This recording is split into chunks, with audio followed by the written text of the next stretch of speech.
Min vej den gik igennem et studiejob via en midlertidig ansættelse, hvor jeg så ligesom gjorde en masse for at gøre det godt, og så til en fast ansættelse.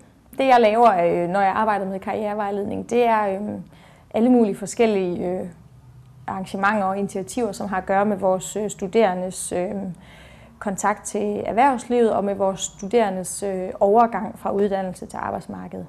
Så det er blandt andet individuel vejledning af studerende, som gerne vil drøfte eksempelvis, hvad er det egentlig, de kan, når de nu har læst det her studie.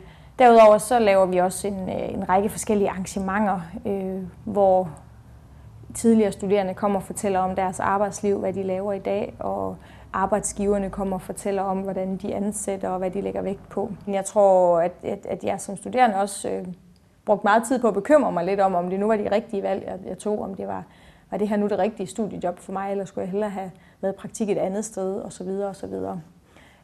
Og der tror jeg, at mit råd til mig selv vil være, at det skulle jeg ikke bekymre mig så meget over. Det vigtigste er, at man gør noget, så man får lidt fornemmelse for, hvad er det, jeg kan ude på arbejdsmarkedet, hvad er det, jeg gerne vil, og hvad er det for nogle ting, jeg skal gøre for at få et arbejde. Jeg tror, det gælder om at få en fod indenfor, fordi så at bevise sit værd og bevise, hvad man kan.